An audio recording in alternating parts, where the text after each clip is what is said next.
Ne faisons pas croire aux Français qu'on pourra cultiver des pommes, des poires ou des fruits sans aucun pesticide. Ça a toujours existé et ça continuera à exister parce que sinon vous ne produirez pas suffisamment de produits. Il faut rappeler aujourd'hui qu'il n'y a pas de solution aujourd'hui totalement alternative aux pesticides. Et d'autre part, comment on nourrit les gens. Je vous rappelle les chiffres, parce qu'on ne les a peut-être pas redits suffisamment. Si on fait des produits absolument sans pesticides aujourd'hui, 40% de production en moins, 50% de coût en plus. Aujourd'hui, pardonnez-moi. Ça, c'est le premier son de cloche que j'ai entendu lors d'une émission intitulée « Du poison dans nos assiettes ». Les arguments avancés par mes deux contradicteurs semblaient très sérieux. Des endroits très différents. Il y a le marché, il y a les commerçants de proximité, la vente directe se développe. Autre son de cloche, 2 semaines plus tard à Genève, où Olivier de Schutter, le rapporteur spécial des Nations Unies pour le droit à l'alimentation, avait dressé un bilan très critique de la fameuse Révolution verte et affirmé au contraire que seule l'agroécologie est capable de nourrir le monde. Monsieur le Président, Excellences, je présente ce rapport à un moment où les prix alimentaires mondiaux ont augmenté pendant 8 mois consécutifs. Cette crise que nous affrontons n'est pas seulement une crise de l'offre, c'est aussi une crise de la pauvreté, c'est une crise de la nutrition, et enfin c'est une crise écologique. Des méthodes de production non durables accélèrent le changement climatique et la dégradation des sols, épuisent les réserves d'eau douce, menaçant à terme notre capacité à nourrir la planète. Au sein de la communauté scientifique, un constat s'impose. Il faut changer de cap. Les recettes anciennes ne valent plus aujourd'hui. Les politiques de soutien à l'agriculture visaient à orienter celle-ci vers l'agriculture industrielle. Il faut à présent qu'elle s'oriente vers l'agroécologie partout où cela est possible. Qui croire? Comment nourrir le monde qui comptera 9 milliards d'habitants en 2050? Avec ou sans pesticides? J'ai lu le rapport d'Olivier de Schutter et j'ai décidé d'entamer un nouveau tour du monde. Ma quête vise à découvrir sur le terrain ce qu'est l'agroécologie et en quoi ce modèle s'oppose à celui de l'agriculture industrielle et de la révolution verte, promue depuis plus de 50 ans.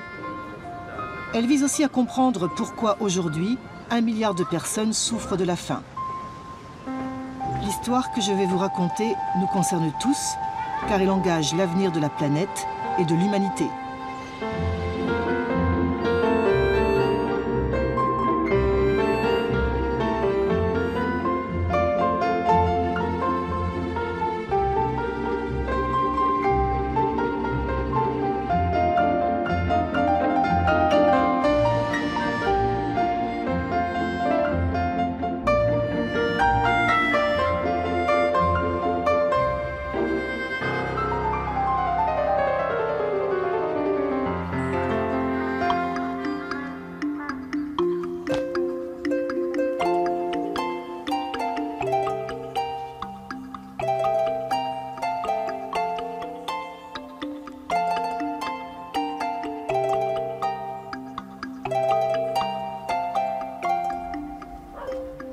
La première étape de mon enquête m'a conduite au Mexique, qui représente le centre d'origine du maïs.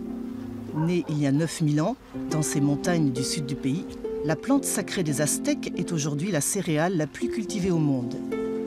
Si je suis venue rencontrer Eleazar et Teresa, c'est parce qu'ils pratiquent un système agricole développé bien avant la conquête espagnole, qui est considéré comme l'un des modèles les plus accomplis de l'agroécologie. Baptisé milpa, il consiste à semer en même temps des graines de maïs, de haricots et de citrouilles.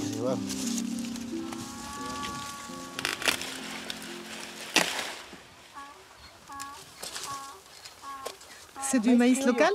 Oui, c'est du maïs traditionnel. Nous n'avons pas perdu les coutumes de nos ancêtres, de nos pères et grands-pères.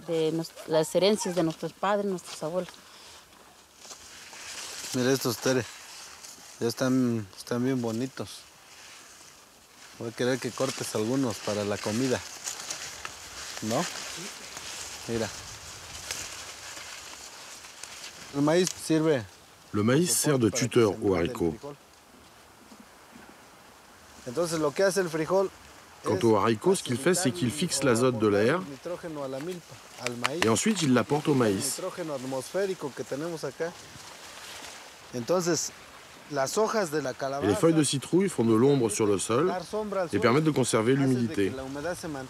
Nous avons ainsi des parcelles en parfaite santé et nos résultats sont meilleurs.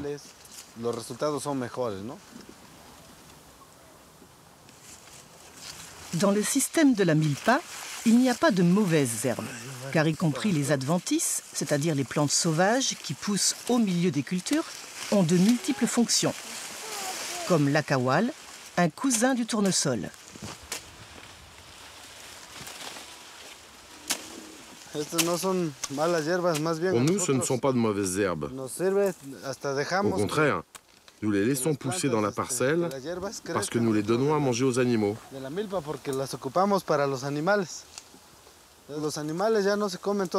Les animaux produisent de la matière organique et du fumier qui entretiennent la fertilité du sol.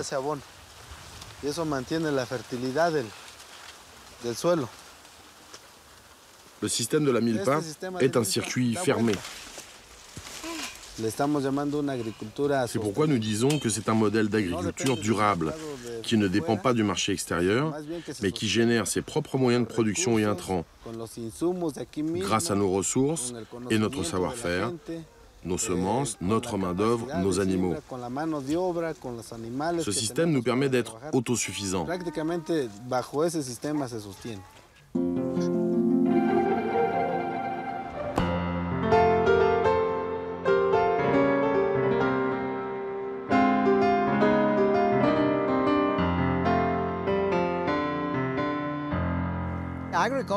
L'agroécologie est l'antithèse de l'agriculture industrielle parce qu'elle n'est pas une agriculture basée sur des intrants, mais sur des processus.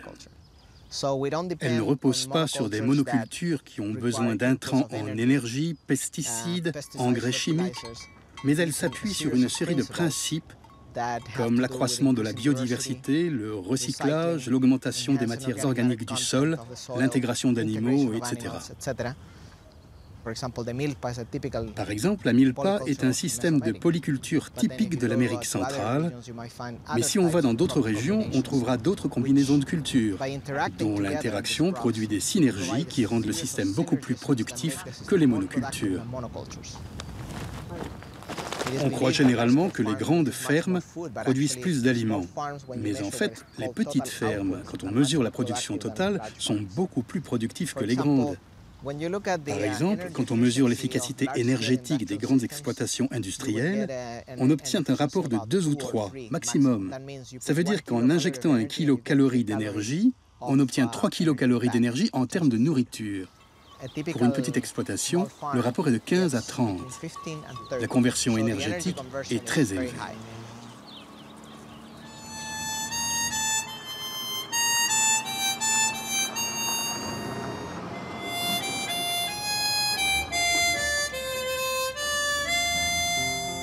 Dale Lesser exploite 480 hectares de soja et de maïs transgénique dans le Midwest américain.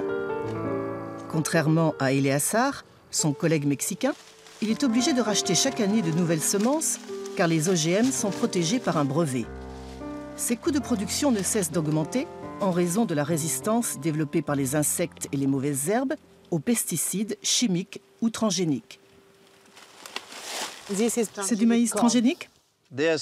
Oui, cette variété est ce qu'on appelle un OGM triple. Elle comprend un gène pour la pyrale du maïs, un autre pour la chrysomèle des racines du maïs et un gène de résistance à l'herbicide Roundup. La semaine dernière, nous avons rencontré au Mexique un producteur de maïs qui pratique le système de la milpa. Vous savez ce que c'est ? Non, je n'ai jamais entendu parler. C'est une combinaison de plantes. On cultive en même temps des citrouilles, des haricots et du maïs. Quels sont d'après vous les avantages ? J'imagine que si on a plus de biodiversité, on a moins de problèmes avec les parasites. Comme nous avons ici une grande diversité d'aliments pour les insectes, ceux-ci s'attaquent un peu au maïs, un peu aux haricots, un peu aux citrouilles ou aux herbes qui poussent dans la parcelle. Au bout du compte, ils ne constituent jamais un problème. C'est le problème des monocultures. Si tu fais du maïs et du maïs, finalement les parasites sont de pire en pire. Et tu dois utiliser tellement de pesticides et d'herbicides que c'est très mauvais pour l'environnement. Ici, nous n'appliquons absolument rien. Ni engrais, ni insecticides, ni herbicides. Aucun produit chimique pour contrôler les ravageurs ou les mauvaises herbes. Dès que les mauvaises herbes deviennent résistantes, il faut appliquer autre chose. Et puis on finit par pulvériser toutes sortes de produits.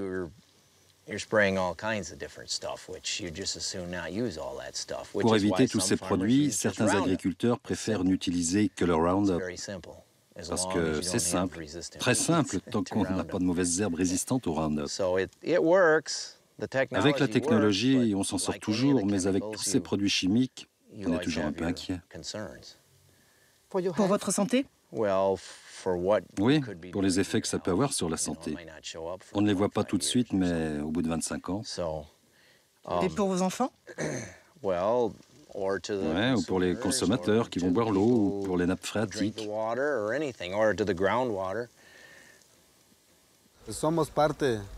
Nous faisons partie de la Terre et nous vivons de la Terre.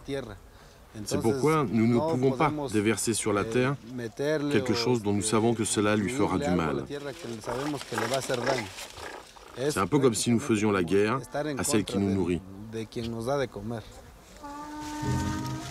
Depuis bientôt 30 ans, Eleazar, le petit paysan du Mexique, qui pratique l'agroécologie, et Dell, le grand céréalier des États-Unis, qui pratique l'agriculture dite conventionnelle, c'est-à-dire chimique, sont concurrents sur le marché nord-américain du maïs. C'est une conséquence de l'ALENA, l'accord de libre-échange nord-américain, signé par les dirigeants du Mexique, du Canada et des États-Unis en 1992. Free trade is the way of the future. Entrée en vigueur le 1er janvier 1994, l'ALENA prévoit la libre circulation des biens et des services, y compris des produits agricoles, dans les 3 pays de la zone. L'accord est considéré comme un laboratoire de la mondialisation dans le domaine agricole.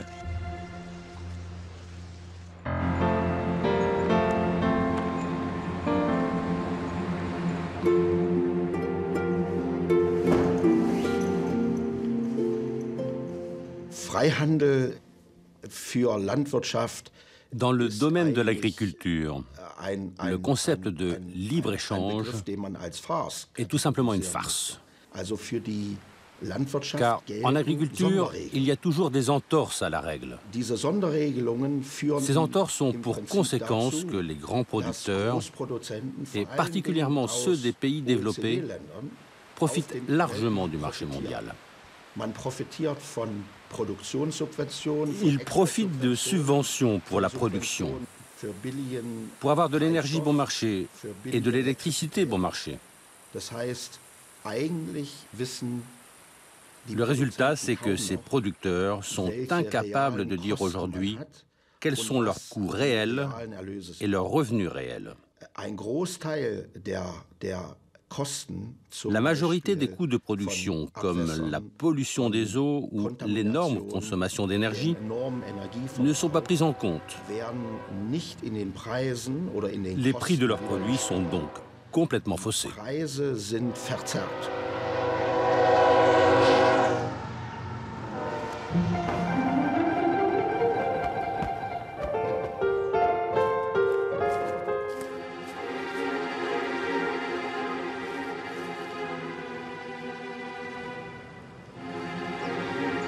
En 1992, David Pimentel a publié une étude intitulée « Les coûts environnementaux et économiques de l'usage des pesticides ».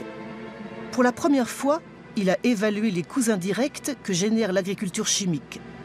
Parmi eux, la mort d'insectes bénéfiques, d'abeilles, d'oiseaux ou de grenouilles, la contamination de l'eau et de l'air et les maladies que provoquent les pesticides chez les paysans, les riverains ou les consommateurs.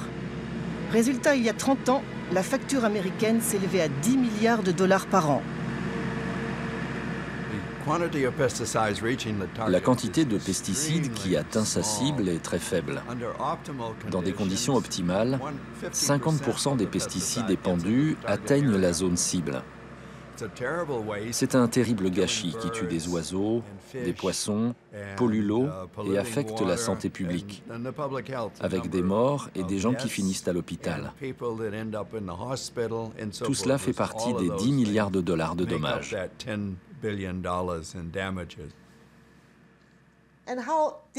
Comment les firmes chimiques ont-elles réagi à votre étude? Évidemment, les firmes chimiques n'ont pas apprécié notre publication. J'ai su qu'elles avaient écrit au doyen de notre université pour lui demander de me licencier. Elles n'étaient pas très contentes de moi, c'est sûr.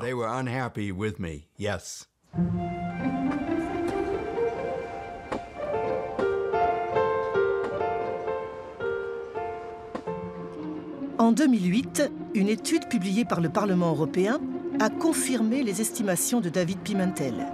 Sous la houlette de Catherine Gansleben, ses auteurs ont estimé les coûts sanitaires des pesticides utilisés en Europe pour évaluer les économies que leur interdiction permettrait de réaliser.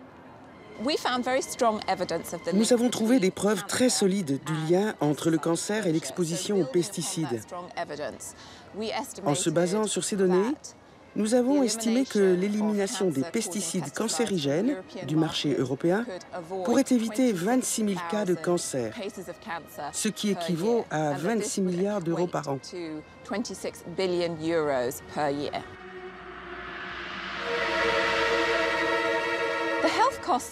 Les coûts sanitaires associés aux pesticides représentent ce qu'on appelle des externalités. Ce sont des coûts qui ne sont pas incorporés dans le prix payé par le consommateur quand il achète un aliment dans un supermarché. Si nous décidions d'inclure ces coûts dans le prix payé par le consommateur, le coût des aliments augmenterait inéluctablement.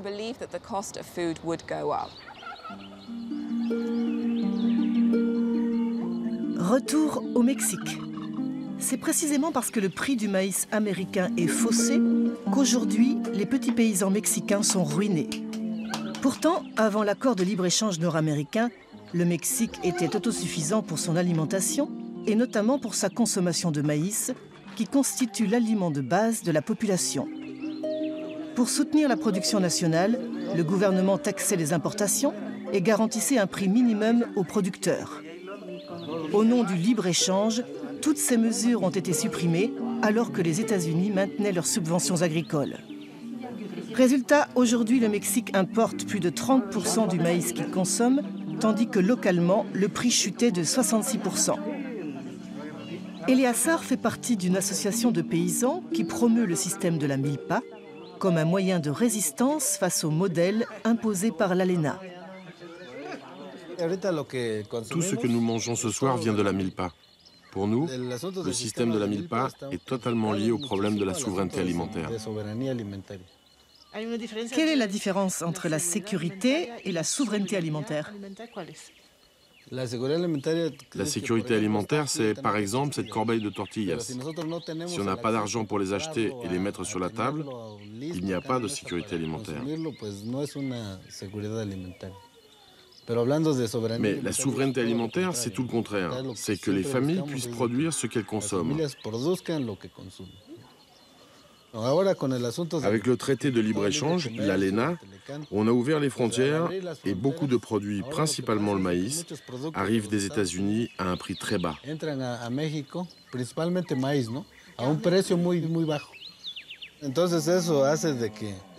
résultat, c'est qu'il y a beaucoup d'émigration, moins de motivation pour travailler dans l'agriculture, donc moins de paysans. Certains préfèrent acheter un sac de maïs plutôt que de le produire, parce que ça revient beaucoup plus cher. La conséquence de l'ALENA, c'est que beaucoup ont dû arrêter l'agriculture et émigrer.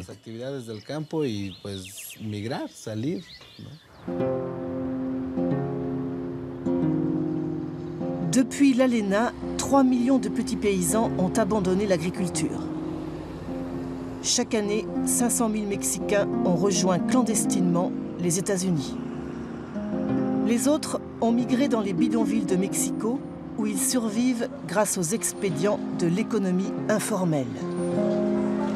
À l'instar de plus d'1 milliard de personnes dans le monde, ils font partie des pauvres urbains qui souffrent de ce que l'ONU appelle la faim silencieuse. Aujourd'hui, 19 millions de Mexicains souffrent de malnutrition. C'est dans ce contexte d'urgence alimentaire qu'Olivier de Schutter a effectué une mission officielle en juin 2011. Malheureusement, il ne fut pas possible de filmer ces rencontres avec le gouvernement mexicain. Pour cette occasion exceptionnelle, les organisations paysannes avaient organisé un colloque baptisé « La faim n'attend pas ». Nacional campesino con el título del Hambre no espera. Es importante que lo diga al mundo que México vive una crisis agroalimentaria, que es necesario que nuestro gobierno lo reconozca y que es necesario que la clase política y la sociedad entera tomen las medidas necesarias para superar esta situación de crisis que es inhumana. My interest for the right to food dates from one morning I still remember.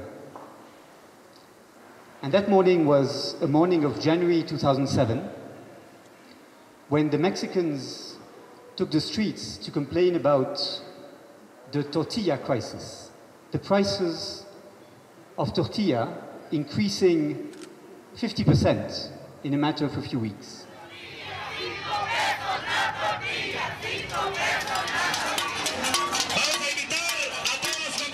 And I noted that the production was above average levels, that the imports of maize were above average levels. Still, the prices climbed.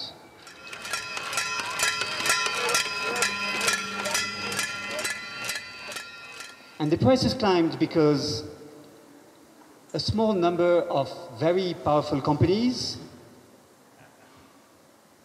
dominating the system of distribution of maize were using their power on the market to impose these price spikes on the consumers. Cargill, Maseca Archer Daniels Midland, Minsa Arancia Corn Products, Agroinsa.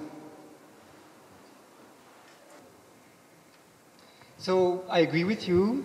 El hambre no espera. We need to move to policies that allow countries to feed themselves. That is what the right to food is about. And to do this, we need to protect producers from the abuse of the large commodity buyers by scaling up agroecological practices. I believe that we need to reduce the dependency of food production on fossil energies. And I believe that we need to reduce the environmental impacts of agriculture as it is predominantly practiced today.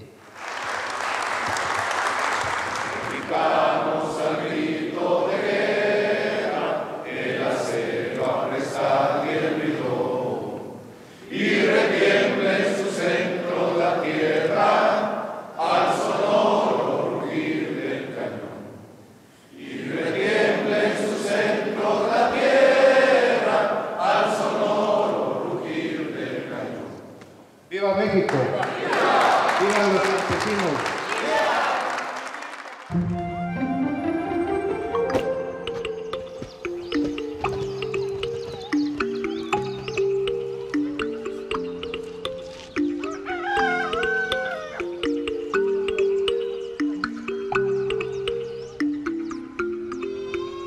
La deuxième étape de mon enquête m'a conduite au Malawi, un pays de 15 millions d'habitants, où la moitié de la population vit dans un état de pauvreté extrême, avec un revenu inférieur à 1 € par jour.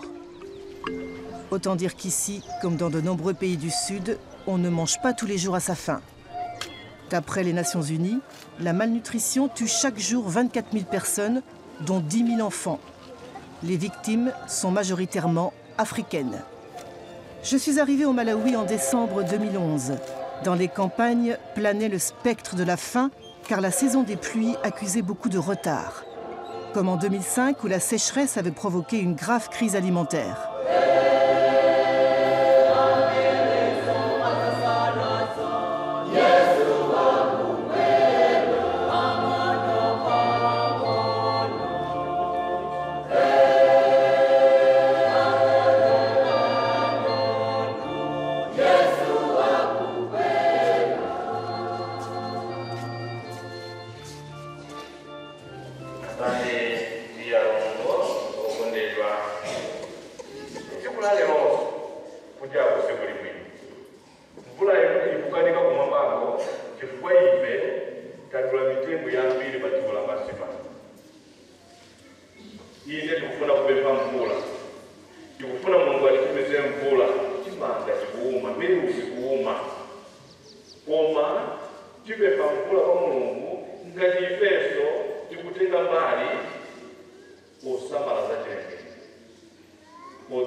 Choyambirira ine dzina langa ndine Christopher Katema ndimagwira ntchito ku bungwe la ICRAF kapenanso kuti World Agroforestry Center. Mbewu iyi ndi mbewu ya Glycidia potero kuti pa maekala awiri ndi hafu ngati titadzala mitengo ngati iyi pakamatha zaka zitatu titha kukolola chimanga chopanda fertilizer chosachepera matani asanu.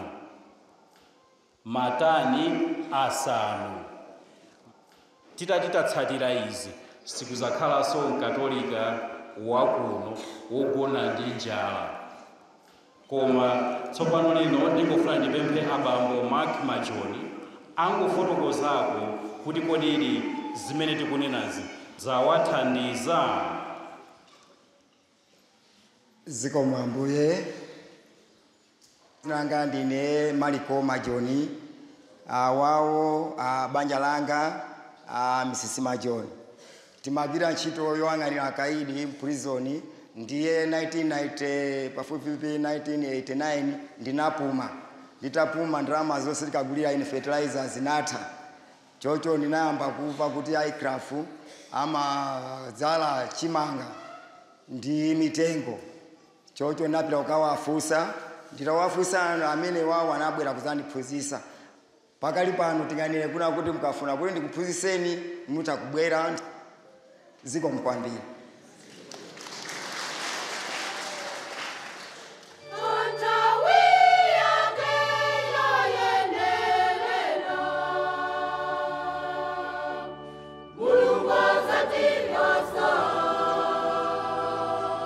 Au Malawi, plus de 75% de la population vivent dans les zones rurales où l'agriculture constitue le principal moyen de subsistance.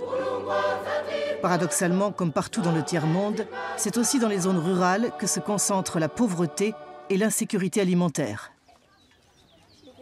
En 2007, le gouvernement a lancé un vaste programme d'agroforesterie qui est cité dans le rapport d'Olivier de Schutter comme une expérience réussie d'agroécologie. À ce jour, plus de 180 000 paysans ont été formés avec le soutien des techniciens du Centre mondial de l'agroforesterie.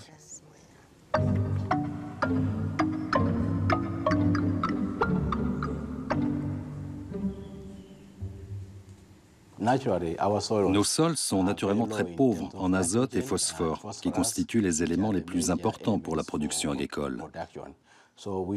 C'est pourquoi nous avons décidé de promouvoir l'agroforesterie, car c'est un moyen d'augmenter la fertilité des sols.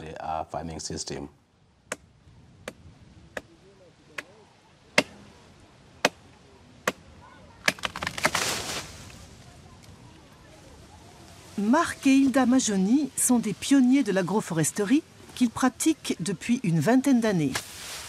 Ils exploitent 1 hectare de culture vivrière, et notamment de maïs, qui constitue l'aliment de base au Malawi.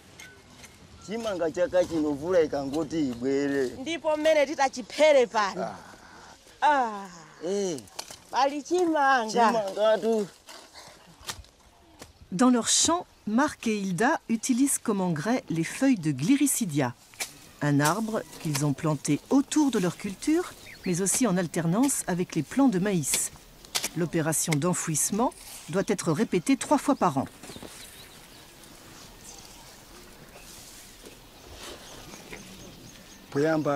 Avant, les sols étaient détériorés. Ils n'étaient pas fertiles.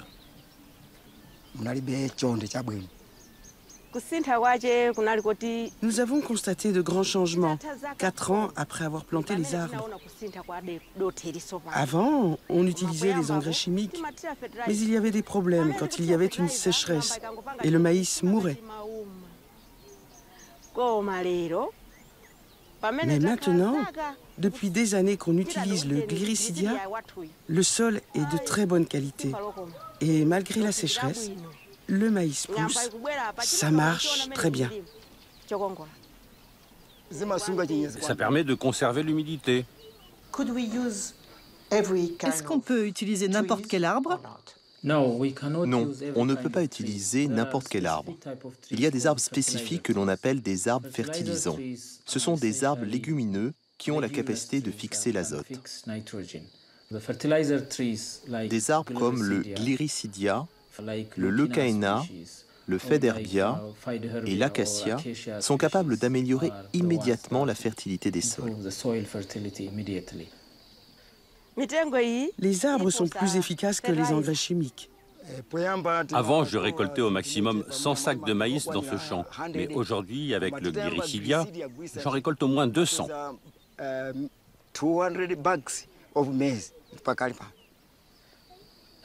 Dans ces parcelles, les rendements sont multipliés au minimum par 2 ou par 3.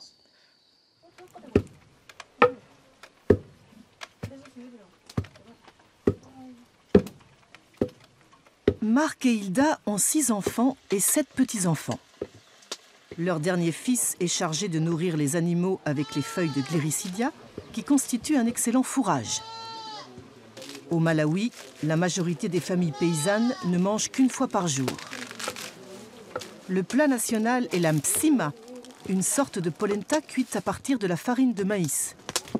Généralement, celle-ci vient à manquer pendant ce qu'on appelle les mois de soudure, c'est-à-dire la période qui s'étend entre la fin des stocks constitués lors de la dernière récolte et le début de la nouvelle moisson. Normalement, quand le climat ne marche pas sur la tête, le maïs est récolté au mois d'avril. Maintenant, ma vie a changé, car je n'ai pas de problème de nourriture. Ma famille mange bien et j'ai de l'argent.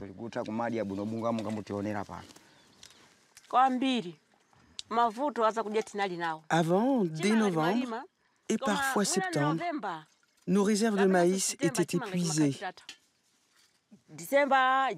En décembre, janvier, février, mars, on souffrait de la faim. Mais maintenant, grâce au Gliricidia, nous avons suffisamment de maïs. Nous en vendons à nos voisins et nous sommes heureux.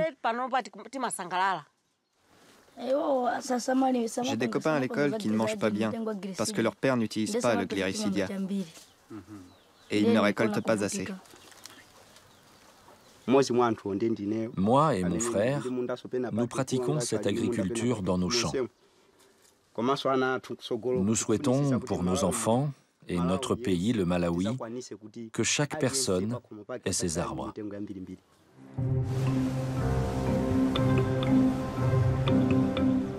Transformer les vies et les paysages.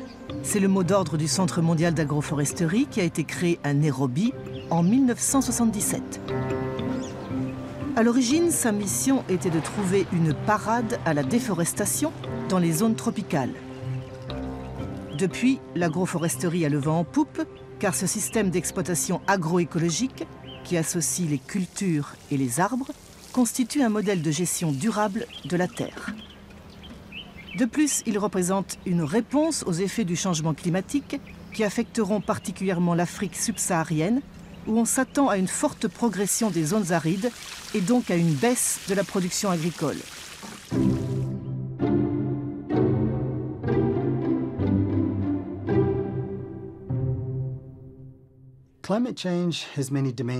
Il y a deux manières de combattre le changement climatique.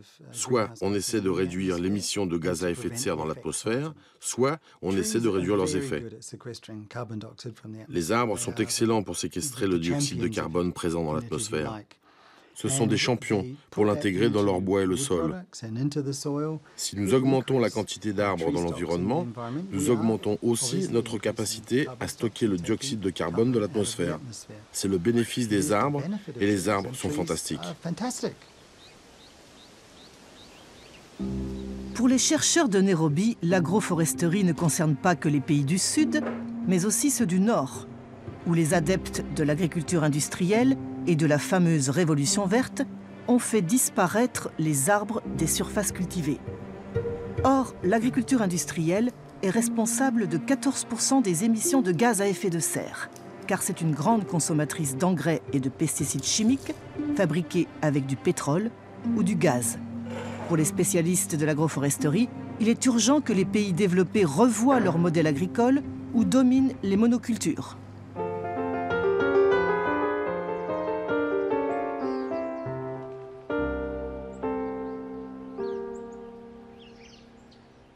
Si les arbres sont si bénéfiques, comment se fait-il que les promoteurs de la Révolution verte ne l'aient pas su ? Le postulat de la Révolution verte, c'est que la production d'aliments est la chose la plus importante qui soit. Certes, c'est extrêmement important. Nous devons avoir suffisamment d'aliments pour nourrir le monde. Ce mono-objectif, cet objectif unique, a dirigé la machine agricole au cours des 50 dernières années. Le grand changement, c'est que la société a commencé à comprendre que l'agriculture ne se réduit pas à la production d'aliments. L'agriculture fournit l'eau, les gaz, l'oxygène de l'air. Elle est la base de la protection de nos sols et de nos paysages. Et puis, c'est très important en Europe, elle incarne l'esthétique, la beauté de la campagne. Si les paysans ont sous-évalué la valeur de ces services, c'est parce que la société ne les rétribuait pas pour ça. Est-ce que cela veut dire que la Révolution verte appartient au passé et que nous devons revoir notre conception des paysages ? Tout à fait. Nous devons revoir notre manière d'évaluer les paysages en visant un nouvel équilibre entre le besoin d'augmenter la production alimentaire et celui de protéger nos paysages. N'oublions pas que partout où la Révolution verte a été appliquée, les sols ont perdu leur valeur et leur qualité, et il faut absolument régénérer ces sols. Pour régénérer ces sols, il faut changer nos pratiques. Nous ne pouvons pas continuer à cultiver de la même manière, année après année. Dans ce processus de régénération des sols, les arbres ont un rôle majeur à jouer.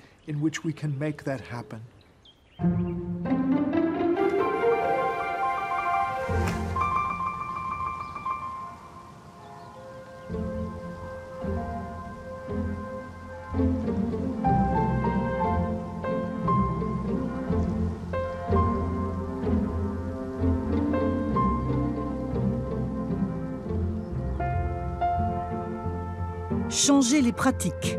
C'est aussi le mot d'ordre de Manfred Wenz et son fils Friedrich, deux agriculteurs biologiques qui exploitent une ferme de 33 hectares aux portes de la Forêt Noire. Pourtant, au début des années 1960, Manfred fut un fervent promoteur de l'agriculture industrielle. Pendant 15 ans, il a cultivé à grand renfort d'engrais et de pesticides chimiques. Ça a commencé en 1955 avec la culture du maïs hybride qui venait de France. Au début, on n'avait pas de problème avec la pyrale du maïs. Mais au bout de 3 ou 4 ans, c'était de pire en pire et on a commencé à épandre des insecticides par hélicoptère. Et on avait un répit pendant un certain temps. Oui, je me souviens de la première fois où on a utilisé les hélicoptères. Il y avait des gens au bord de la route qui disaient « C'est pas possible, ils sont devenus fous ». Comment était votre sol? Il était parfait quand j'ai commencé l'agriculture dans les années 1950. Mais 15 ans plus tard, il était tout dur et très clair. Il n'y avait plus d'humus. C'était une catastrophe. En 1967, on a eu un problème avec un insecticide, la simazine, qui ne marchait plus du tout.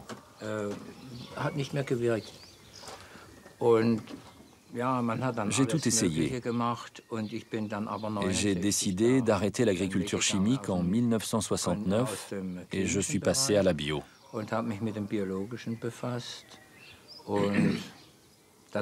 Pendant 10 ans, ça n'a pas été facile parce que dans ma tête, je continuais à penser conventionnel. Labourer, travailler dur, bouger le sol. Et en 1980, j'ai connu le docteur Cumming qui m'a appris la technique du non-labour.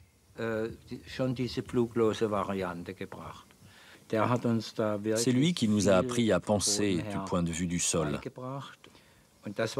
C'est là qu'on a compris aussi qu'un bon sol devait avoir une couleur noire et pas claire.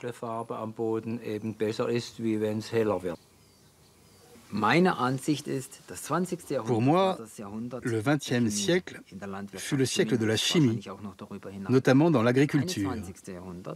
Le XXIe siècle sera définitivement celui de la biologie. Sans la microbiologie et la connaissance des processus biologiques du sol, nous ne pourrons pas à l'avenir cultiver de manière efficace et durable.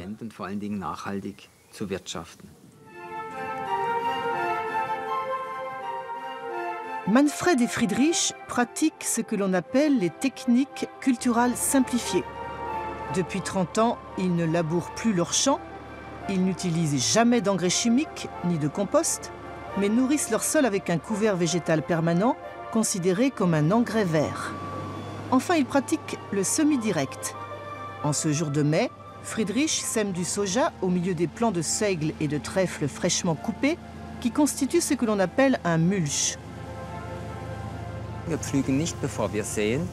Nous ne labourons pas avant de semer, car nous essayons de remuer le sol le moins possible, parce que chaque préparation du sol perturbe la vie microbiologique de la terre. Un sol nu est du point de vue biologique un non-sens.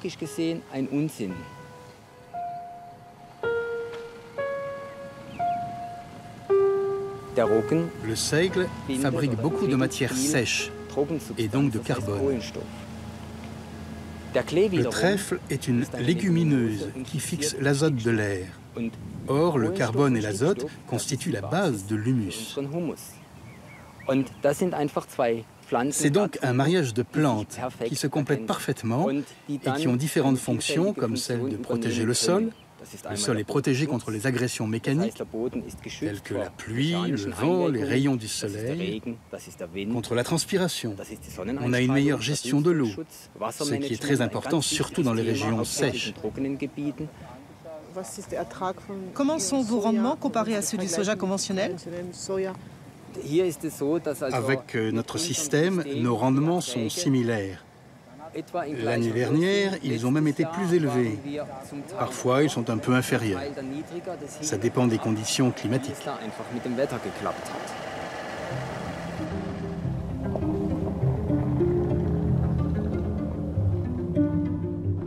La question des rendements est au cœur des études menées par l'Institut Rodel. Pendant 30 ans, ces chercheurs ont comparé les performances de l'agriculture conventionnelle et biologique pour les 3 grandes cultures américaines, le soja, le blé et le maïs. Celles-ci ont été cultivées sur des parcelles expérimentales côte à côte. Résultat, l'agriculture biologique entraîne une réduction de 45% de la consommation d'énergie et de 40% des émissions de gaz à effet de serre. Quant au rendement, le rapport publié par l'Institut Rodel confirme les résultats obtenus par Manfred et Friedrich Wenz. Chaque année, les rendements sont similaires. Les différences sont si minimes que les scientifiques les considèrent comme négligeables. Excepté pour les périodes de sécheresse où les performances des cultures biologiques sont supérieures à celles des cultures conventionnelles. Pourtant, l'un des arguments de l'industrie des pesticides, c'est qu'un passage massif à l'agriculture biologique entraînera une réduction de 20 ou 30% des rendements.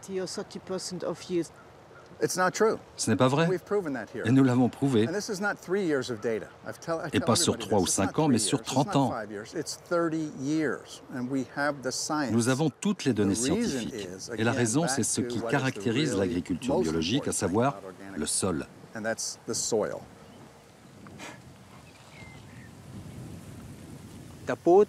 Le sol est la clé. Il y a plusieurs manières d'apprécier la qualité du sol. D'abord, il y a la structure grumeleuse. Et puis ce sol comprend beaucoup de racines. Cela tient au fait que le seigle n'a pas été nourri artificiellement avec des engrais de synthèse et qu'il a dû se battre pour trouver de la nourriture à travers son système racinaire.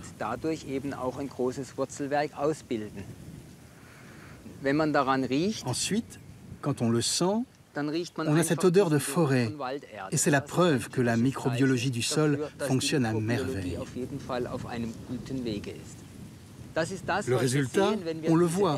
Quand on prend un morceau de terre et qu'on le met dans un verre d'eau, la terre ne se décompose pas immédiatement, car elle est très ferme.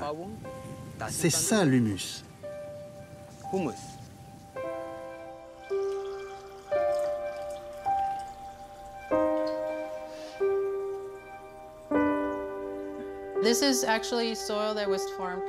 Ce morceau de sol a été cultivé de manière conventionnelle pendant 30 ans et celui-ci de manière biologique.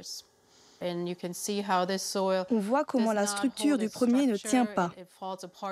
Il se défait facilement.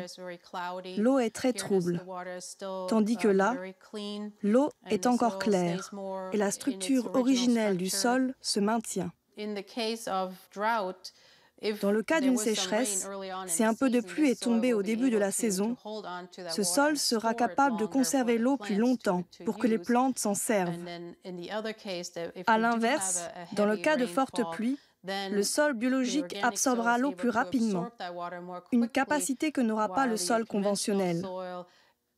Dans ce cas, l'eau va ruisseler de la surface, en érodant le sol, polluant les eaux souterraines et de surface avec les herbicides et les pesticides qui ont été utilisés.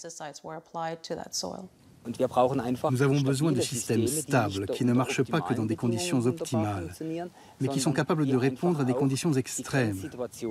Et malheureusement, ça va être de plus en plus fréquent. Pour Friedrich et Manfred, l'avantage de l'agriculture biologique, c'est aussi la stabilité financière que garantit leur système agricole.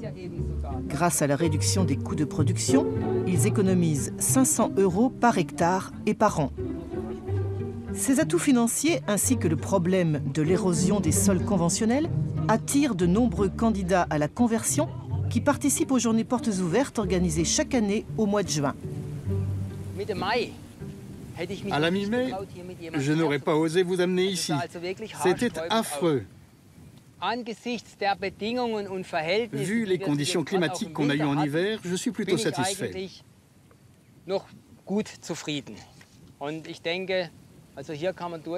Je pense que je vais récolter au moins 3 tonnes de sarrasin et je pourrai satisfaire la demande de mes clients et de mon boulanger.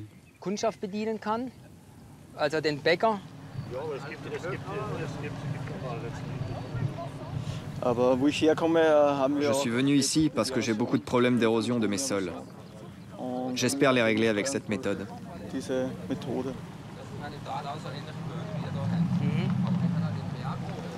Ça a l'air de bien fonctionner. Pourquoi ? Il n'y a pas de mauvaises herbes alors qu'il n'a pas utilisé de produits chimiques. Et le sarrasin? Il est très beau.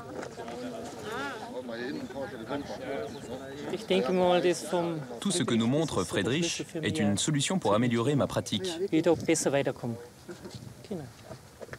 leur savoir est important? Oui, très important. C'est comme une petite graine qui donne envie de continuer. Ça vous donne de l'espoir? Oui, beaucoup d'espoir.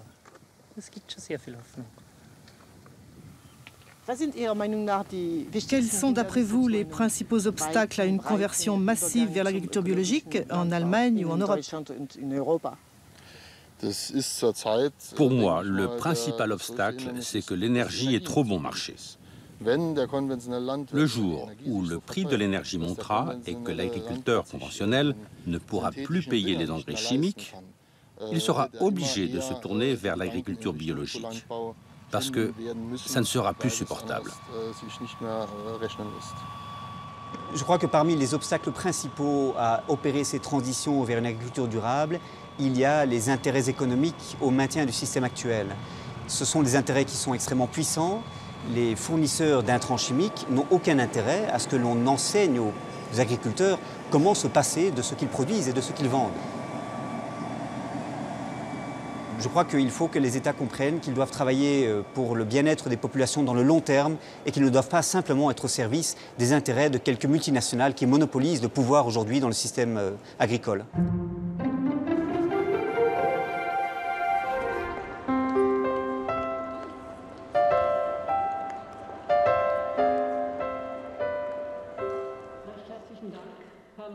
Hans Herren dirigea un rapport qui fit beaucoup de bruit en 2008. Intitulé « L'agriculture à la croisée des chemins », sa rédaction avait mobilisé 400 scientifiques internationaux sous la houlette de l'ONU et de la Banque mondiale.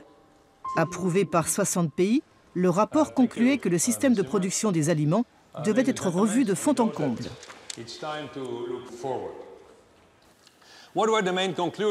Quelles sont les principales conclusions?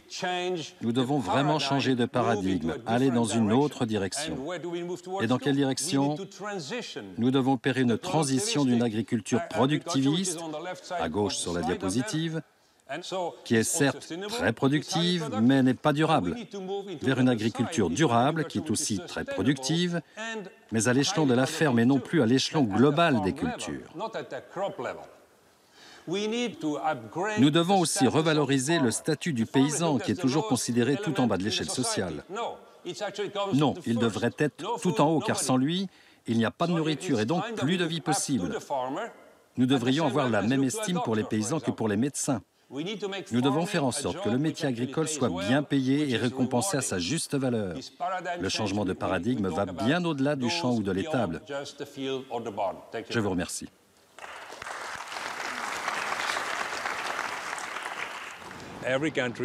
Chaque pays doit être responsable de son agriculture en investissant dans ses propres paysans, dans ses propres scientifiques, dans ses propres institutions, afin de soutenir le changement de paradigme. Il est clair que pour cela, nous avons besoin du savoir des paysans, mais aussi de science et de technologie. La clé, c'est de trouver comment nous pouvons marier les innovations et le savoir des paysans. Pour cela, il faut rattraper 50 ans de retard dans la recherche pour une agriculture durable.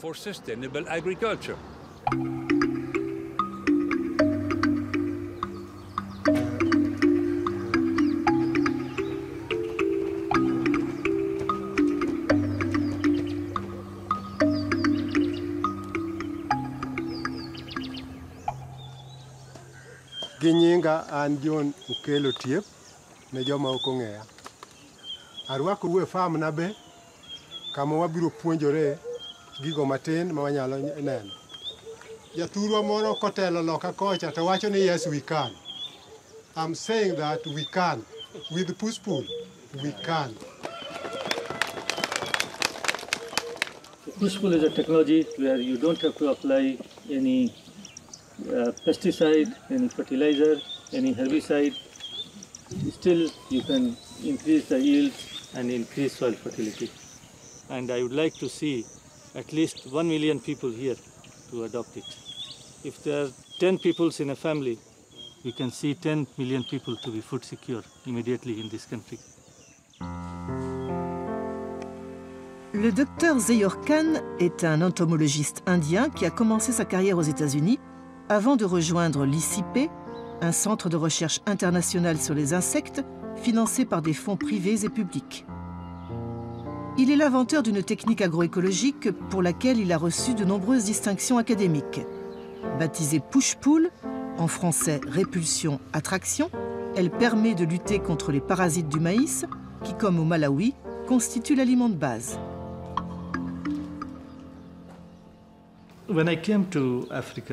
Quand je suis arrivé en Afrique en 1993, j'ai constaté que les petits paysans avaient 3 problèmes.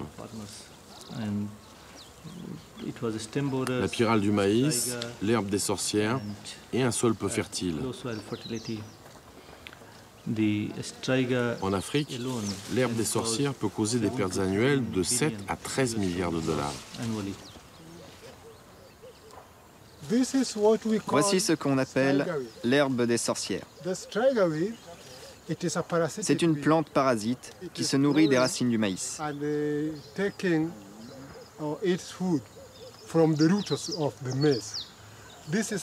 Voici le type de maïs que j'obtenais avant sur ma ferme. Je travaillais très dur, mais cela ne suffisait pas à nourrir ma famille. L'autre ennemi de John, c'est ce petit papillon nocturne qui représente le principal ravageur du maïs. Baptisé pyrale du maïs, il pond ses œufs sur les feuilles de la plante. Les larves se transforment en chenilles qui creusent des galeries au cœur des tiges, provoquant d'importantes baisses de rendement. En Afrique, les pertes dues au papillon infernal sont estimées à 10 milliards d'euros. C'est précisément pour lutter contre la pyrale du maïs que la firme américaine Monsanto a inventé le fameux Mont 810, un maïs transgénique manipulé pour sécréter en permanence une substance insecticide.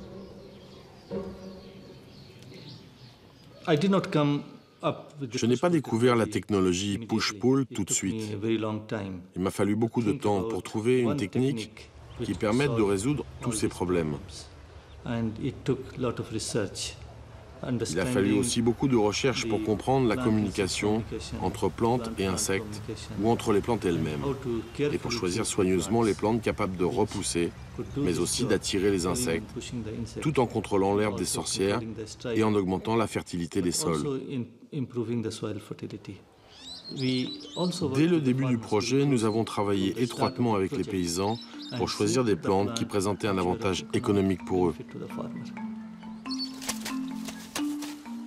John et sa femme Pérez exploitent une ferme de 2 hectares. Ils ont adopté le push-pull en 2008. 3 ans plus tard, ils ont complètement éliminé l'herbe des sorcières et la pyrale du maïs et ont définitivement renoncé aux engrais et pesticides chimiques ainsi qu'aux OGM que Monsanto essaie d'introduire au Kenya. La méthode de contrôle biologique inventée par le Dr Khan repose sur l'action de 2 plantes, le Desmodium et l'herbe à éléphant qu'il a sélectionné parmi 600 végétaux africains.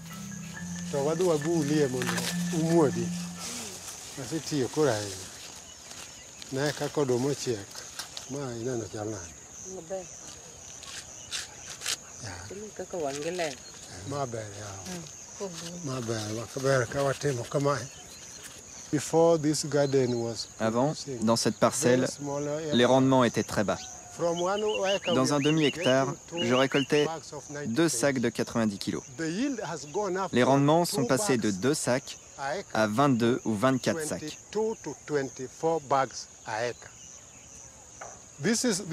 Cette plante s'appelle Desmodium.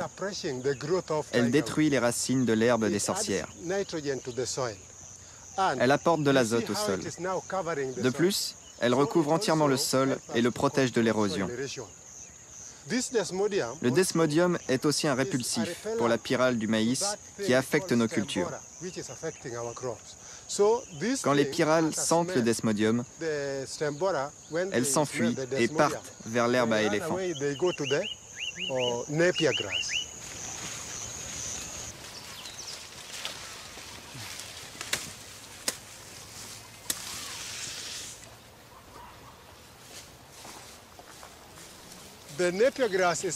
L'herbe à éléphant est plantée autour du champ de maïs. Elle attire la pyrale, qui a été repoussée par le desmodium. La pyrale aime l'herbe à éléphant, qui produit une substance gluante. Quand les pyrales pondent leurs œufs sur les feuilles de l'herbe à éléphant, les larves meurent.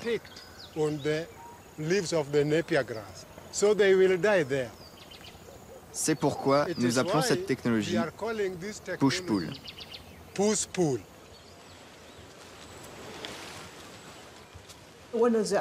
L'un des arguments utilisés par l'industrie des pesticides, c'est que l'agroécologie et le push-pull est une méthode écologique de contrôle des ravageurs. C'est revenir à l'âge de pierre. Que répondez-vous? Ce n'est pas une technologie de l'âge de pierre. Au contraire, elle est basée sur de la science de très haut niveau, car il faut bien comprendre la chimie de la plante.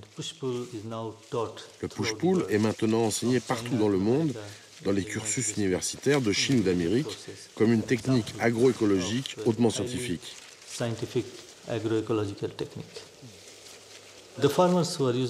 Les paysans qui utilisent la technique du push-pull comprennent beaucoup mieux les systèmes agraires. Ils sont plus habiles et pratiquent l'agriculture d'une manière bien meilleure que les paysans qui se contentent d'acheter une bouteille de pesticides et de l'appliquer. La technique du push-pull a permis à John et Pérez de diversifier leurs productions agricoles. Ils ont agrandi leur cheptel de chèvres et vaches laitières qu'ils nourrissent avec l'herbe à éléphant et le desmodium. Grâce à ce fourrage riche en protéines, la productivité du lait a été multipliée par 3. Le couple a fait construire une nouvelle maison pour héberger sa nombreuse famille. Il l'appelle la maison du push-pull. Pérez récolte les semences de desmodium qu'elle vend aux nouveaux adeptes du push-pull. À ce jour, 50 000 paysans kényans ont adopté la technique. Désormais autosuffisante, la famille tire aussi des revenus substantiels de sa production de maïs.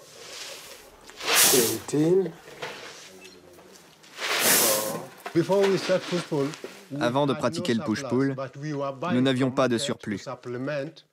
Mais nous devions acheter des compléments de maïs sur le marché. Aujourd'hui, au lieu d'acheter du maïs, nous en vendons sur le marché.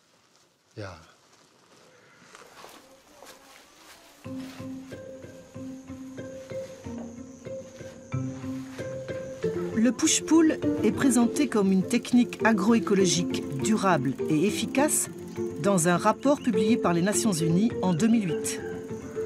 Intitulé « L'agriculture biologique et la sécurité alimentaire en Afrique », il s'appuie sur une quinzaine d'expériences en Afrique de l'Est et conclut que l'agroécologie permet d'augmenter les rendements d'au moins 120% dans un délai de 3 à 10 ans. Après avoir rappelé qu'en Afrique subsaharienne, le nombre de personnes souffrant de la faim a augmenté de 20% au cours des 20 dernières années, les experts de l'ONU encouragent les décideurs politiques à considérer, je cite, d'un œil nouveau les promesses de l'agriculture biologique. L'agriculture biologique est basée sur les savoirs locaux, sur les ressources et les intrants locaux. Le mot décisif est local, avec en plus un souci de prévention et de régénération, c'est-à-dire qu'on crée les moyens de production sur une base durable.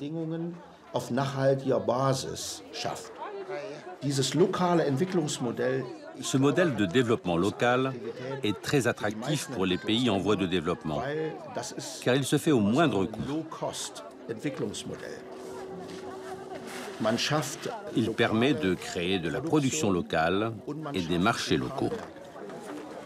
C'est un modèle autonome qui tire toute l'économie vers le haut.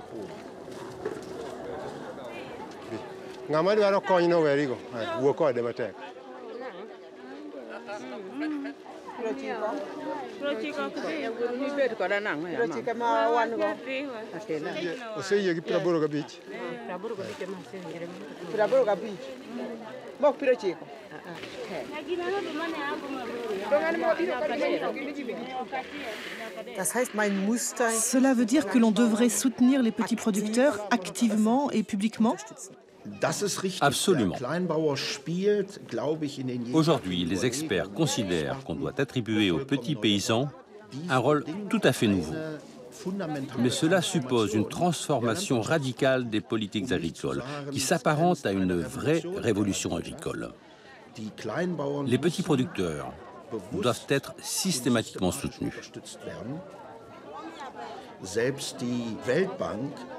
Même la Banque mondiale, dans un rapport récent, a estimé que chaque dollar investi dans l'agriculture engendre 3 dollars d'activité économique, contre 1,5 ou 2 dollars seulement pour 1 dollar investi dans le secteur industriel.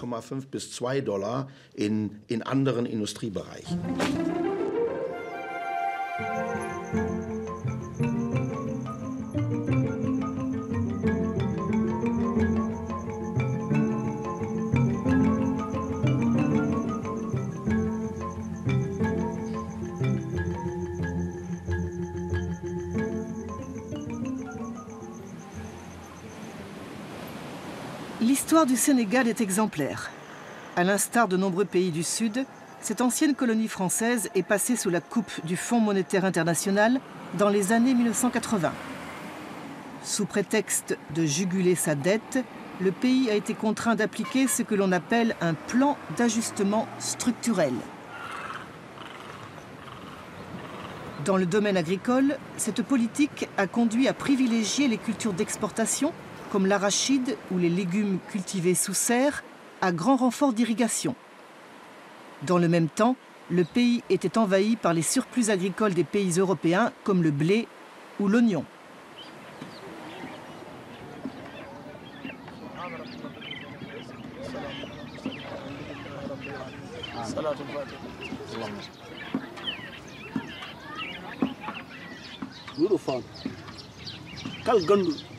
haalnañ dañ bare haalnañ fandu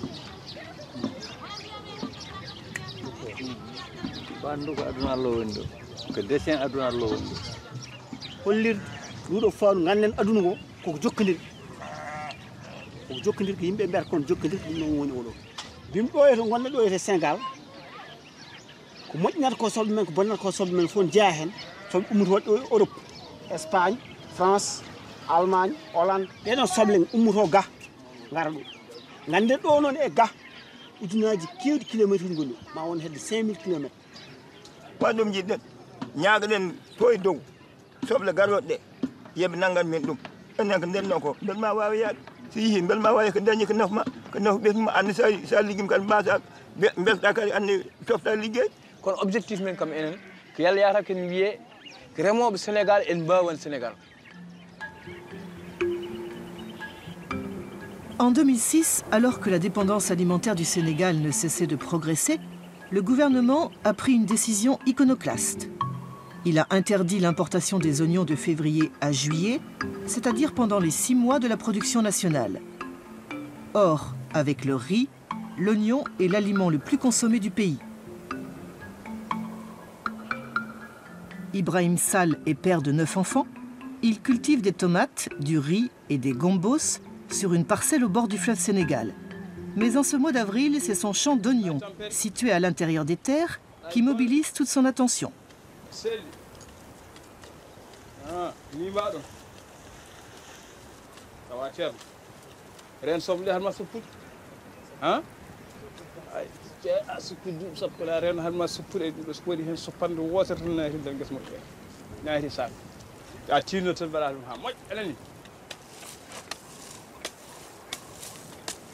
Le fait qu'on interdise l'importation des oignons, ça nous apporte du bonheur, pratiquement nous les paysans.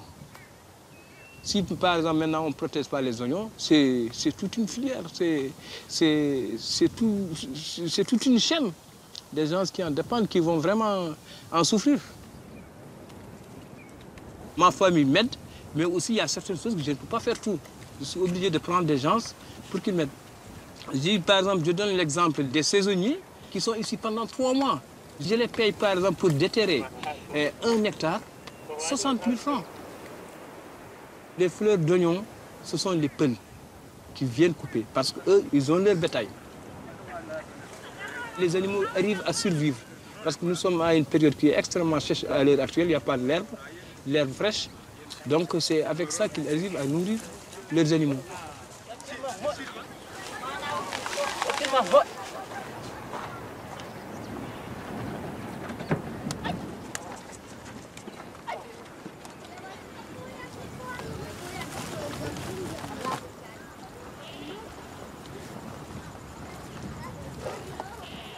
S'il n'y avait pas cette filière, moi personnellement, je ne serais pas là.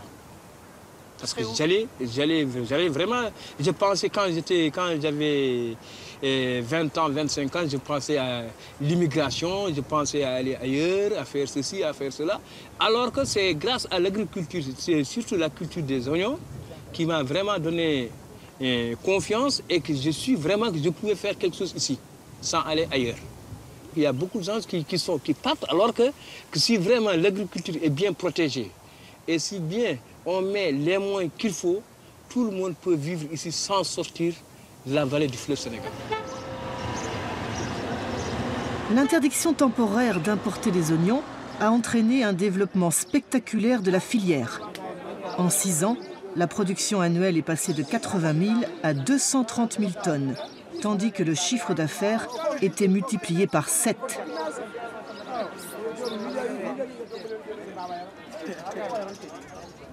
Ibrahim vend sa production bord-champ, comme on dit ici, à un banabana, un intermédiaire qui se charge du transport des oignons du champ jusqu'à Dakar. Ce jour-là, Ibrahim n'est pas satisfait, car les marchés de la capitale sont saturés d'oignons et le prix s'est effondré.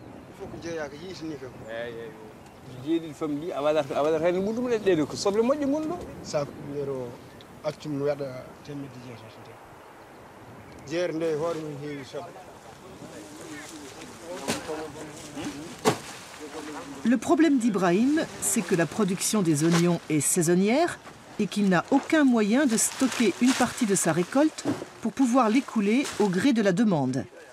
Pour être pleinement efficace, l'interdiction temporaire des importations devrait être accompagnée d'un développement des aires de stockage.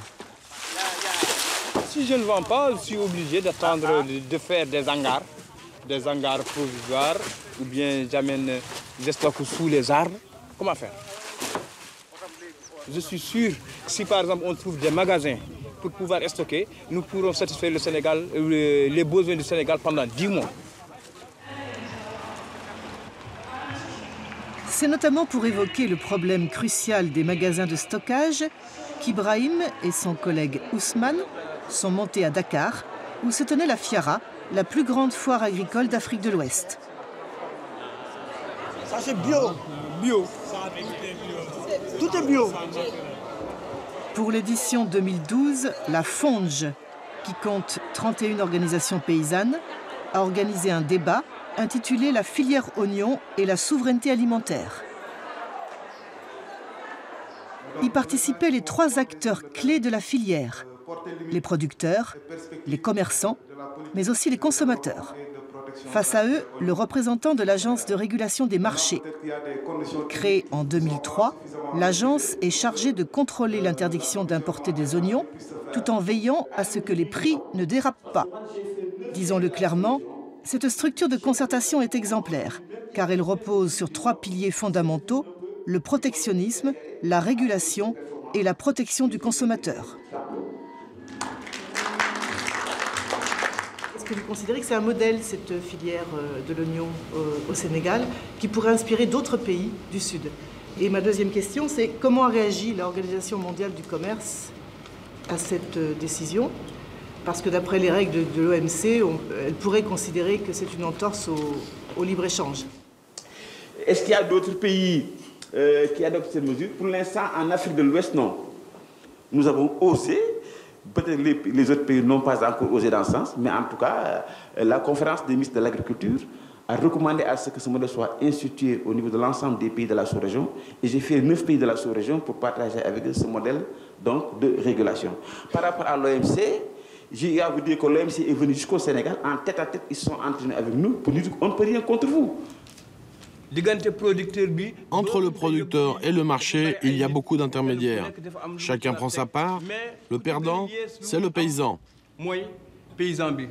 Il faut aussi qu'on parle du problème des magasins. Tant qu'on n'aidera pas les paysans à vendre et à stocker, la filière des oignons ne pourra pas se développer. Donc, Ibrahima Sall, oui, les magasins, évidemment, bon, nous prendrons les dispositions qu'il faut.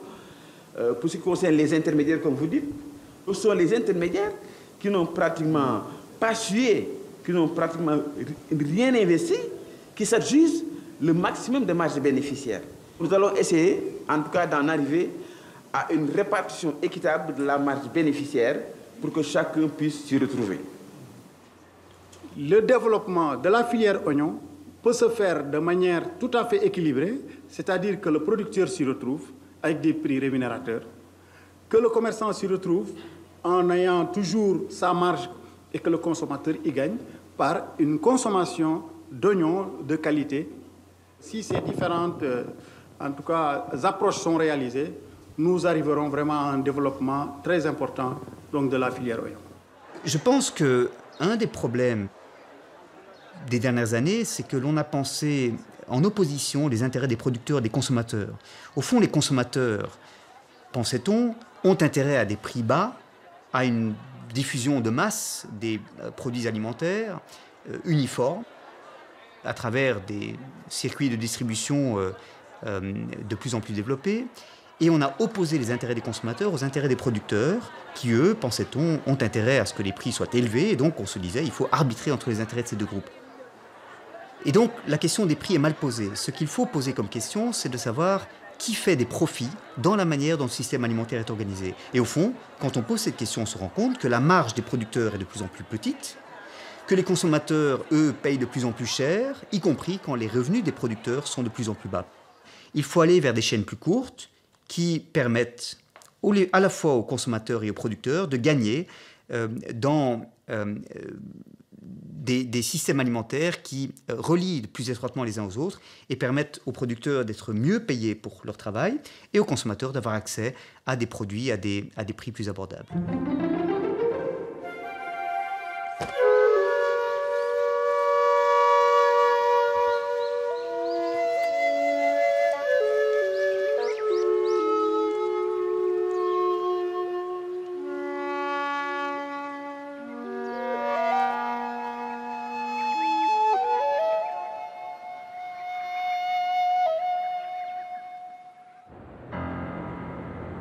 Avec ses 130 millions d'habitants, le Japon est l'un des pays le plus dépendant du monde pour son alimentation. Il importe près de 60% des denrées qu'il consomme, à l'exception du riz, pour lequel il est autosuffisant. En effet, depuis la fin de la Seconde Guerre mondiale, le gouvernement soutient la production de l'aliment de base de la population en taxant lourdement les importations. Résultat, on trouve des rizières partout dans l'archipel, dans les vallées, les montagnes et y compris dans les villes. Comme ici à Ogawa, une ville de 40 000 habitants située à 60 km de Tokyo. C'est ici qu'est installé Yoshinori Kaneko, qui pratique l'agriculture biologique depuis 40 ans. Avec une caractéristique, il est totalement autonome, que ce soit pour les moyens de production ou pour la vente de ses produits. Sur ces 3 hectares, Kaneko cultive des céréales, des oléagineuses, mais aussi une grande variété de fruits et de légumes. Je fais 60 légumes dans l'année et une centaine d'espèces végétales différentes. En japonais, on appelle les paysans des yakusho, ce qui veut dire celui qui cultive 100 choses. Les consommateurs sont contents d'avoir plein de légumes différents et puis l'agriculture, ce n'est pas comme dans l'industrie. Si on ne fait qu'une sorte de culture, ça provoque des maladies et des parasites. La nourriture qui constitue la vie et la santé n'a rien à voir avec les produits industriels. Chaque légume est unique. 100 légumes, ce sont 100 vies qui me sont confiées. Derrière les tâches agricoles se cache une philosophie qui explique l'incroyable harmonie qui règne sur la petite ferme. Ici, tout est traité avec beaucoup de soin. Les plantes, les arbres ou les animaux, dont le bien-être est capital. Fils de paysan depuis plus de 10 générations, Kaneko a coutume d'expliquer sa démarche par une anecdote. Dans les années 1960, alors que le Japon voulait moderniser son agriculture, son père s'est lancé dans l'élevage intensif de vaches laitières et pour lui, ce fut le début des problèmes. Mon père avait 30 vaches. Chaque vache fait 30 kilos de fumier par jour. Donc, on avait 1 tonne de fumier par jour qu'on ne pouvait pas écouler. De plus, les vaches étaient en mauvaise santé, donc je suis revenu aux fondamentaux de l'élevage.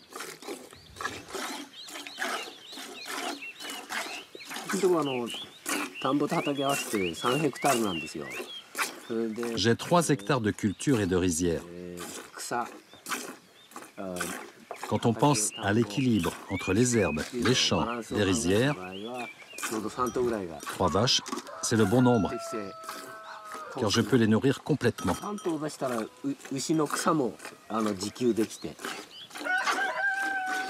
J'achète juste du sel à l'extérieur et rien d'autre.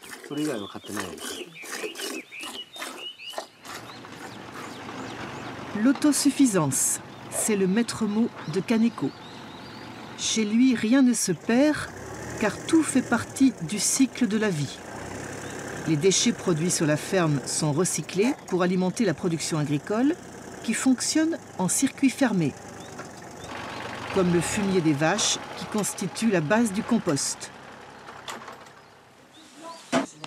Les débris de végétaux, comme le marc de soja, sont mélangés aux excréments animaux ou humains pour fermenter dans une cuve. Le méthane, produit par la décomposition des matières organiques, est récupéré et sert d'énergie pour la cuisine.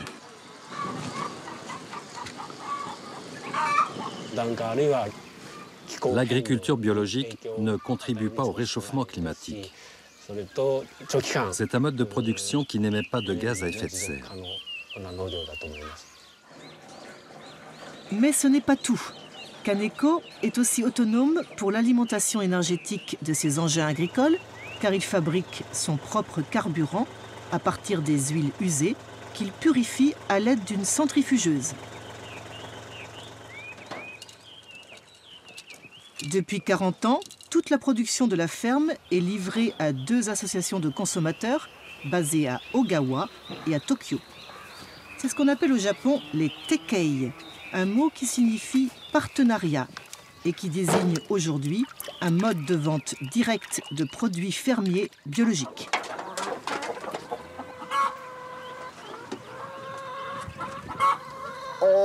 Ici, tout est bio. Le mouvement des Tekei a été créé en 1971 en même temps que la Fédération japonaise de l'agriculture biologique, dont Kaneko fut un membre fondateur. Je collabore avec 30 familles de consommateurs. Nous avons une relation très proche, comme dans une vraie famille. Et nous partageons la même exigence de qualité.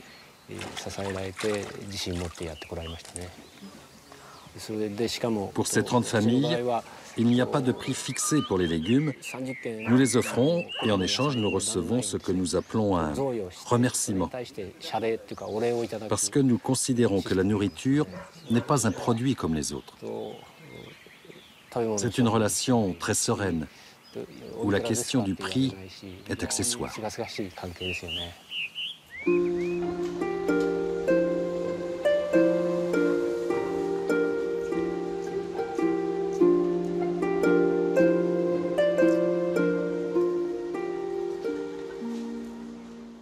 Dans quel contexte économique et social sont nés les Tekei ? Après la Seconde Guerre mondiale, le Japon a misé sur l'industrialisation pour sa reconstruction. Avec l'aide des États-Unis, il a essayé de rattraper le niveau des pays développés.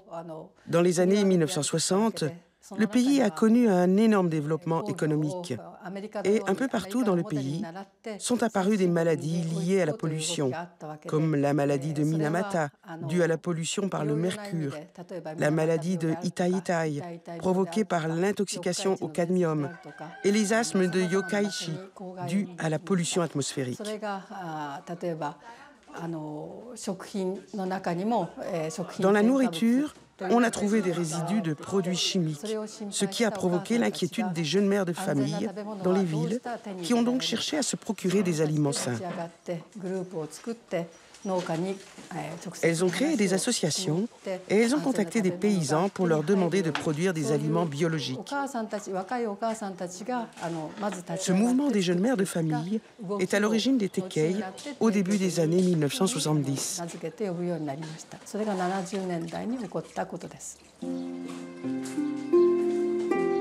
Tomoko n'a pas oublié ses premières rencontres avec les jeunes citadines qui n'avaient jamais vu une ferme de leur vie. Aujourd'hui, le système est bien rodé. Les paniers sont préparés 2 fois par semaine en fonction des goûts des familles avec qui les Kaneko collaborent depuis près de 20 ans. Ça fait partie des bonnes choses du Tekei. J'enregistre dans ma tête tous les besoins des consommateurs. Je sais que telle famille aime ceci, telle autre aime plutôt cela. Si une famille aime beaucoup les concombres, j'en mets plein dans le panier. Si au contraire, elle ne les supporte pas, je mets autre chose à la place. Je fais le panier à peu près sur mesure. Généralement, quand on parle de consommateurs et de producteurs, on pense à une relation basée sur le profit. D'un côté, il y a celui qui veut vendre ses légumes le plus cher possible. De l'autre, celui qui veut les acheter le moins cher possible. C'est plutôt une relation un peu conflictuelle. Dans les Tekei, c'est différent. Les producteurs et les consommateurs collaborent pour que l'agriculture puisse continuer dans les meilleures conditions possibles et produire des aliments sains qui profitent à tous. Ce qui est important dans cette relation, c'est que les gens nouent des liens. Il ne s'agit pas seulement de vente et d'achat de produits, c'est ça le principe du Tekei.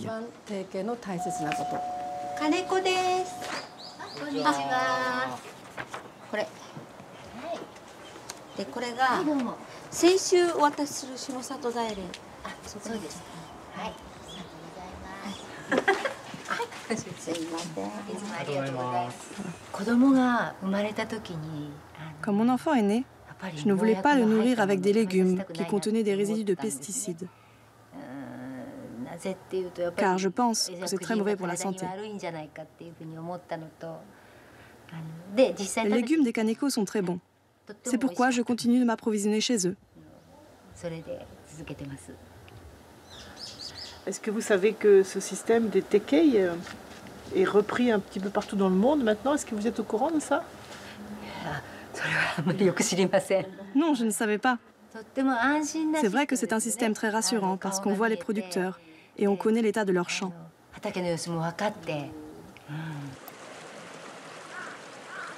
De fait, le système des Tekei a le vent en poupe, comme aux États-Unis où les CSA, mot à mot l'agriculture soutenue par la communauté, ont été créés dès 1985. Ou en France, où la première AMAP, l'Association pour le maintien d'une agriculture paysanne, a vu le jour en 2001 avant d'essaimer dans tout le pays. Kaneko est souvent sollicité pour témoigner de son expérience. En attendant, il continue d'innover. Depuis quelques années, il collabore avec de nouveaux partenaires durables et bio, chargés de préparer sa rizière avant le repiquage. Ce sont des canards adultes que je lâche une dizaine de jours avant le repiquage du riz pour qu'ils labourent la rizière.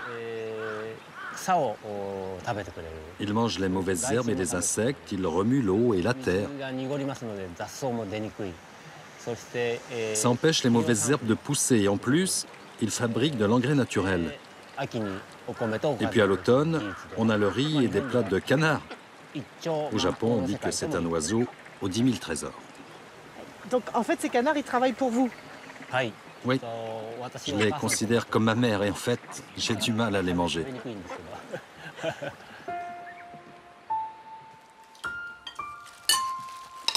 Le couple Kaneko n'a pas pu avoir d'enfants, mais il a pourtant une grande famille. Tous les repas sont partagés avec le chef de culture, mais aussi avec les stagiaires japonais et internationaux qui se succèdent depuis 30 ans. Certains sont étudiants, d'autres retraités. Tous envisagent de s'installer en agriculture biologique en suivant les enseignements de celui qu'ils considèrent comme leur maître.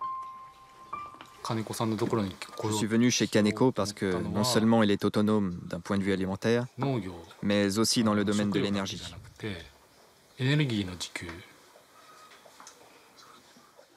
Tous les légumes sont bons. Et moi aussi, mes légumes sont bons.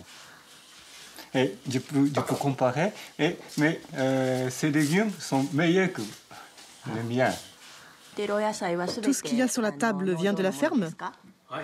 Oui, tout vient de la ferme, sauf le poisson. Il n'y a pas de poisson dans la province de Saitama. Est-ce que vous pensez que l'agriculture biologique pourrait nourrir le Japon? Oui, je pense que oui. L'État et les experts disent que c'est impossible, mais mon expérience montre que c'est possible.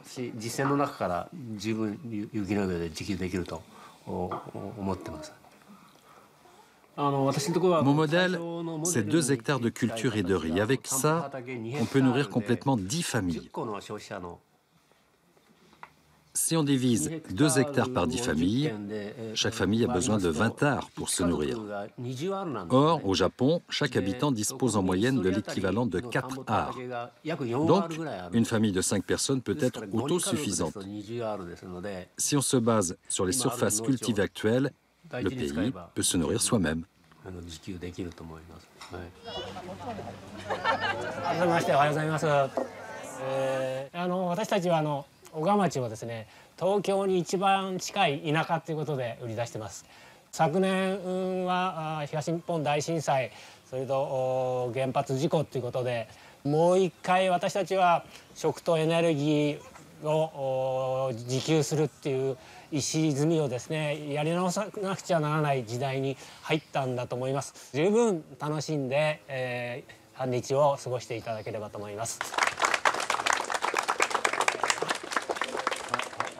Chaque année, le 10 juin, Kaneko organise ce qu'il appelle la fête du saké, en hommage au vin ancestral produit par fermentation du riz. Sont conviés les membres des Tekei, mais aussi les voisins, les cousins, les copains, tous ceux qui veulent renouer avec la terre nourricière en apprenant à repiquer les jeunes pousses de riz qui constituent avec le maïs et le blé la céréale la plus consommée au monde. En voyant ces femmes, ces hommes et ces enfants venus de la ville pour aider Kaneko, le paysan bio, à ensemencer la rizière qui les nourrira, j'ai repensé aux paroles que j'avais entendues 1 an plus tôt sur un plateau de la télévision française et qui assuraient qu'on ne pourrait pas nourrir le monde sans pesticides. Et je me suis dit que c'était précisément les pesticides et le modèle agronomique et économique qu'ils incarnent qui affamaient le monde.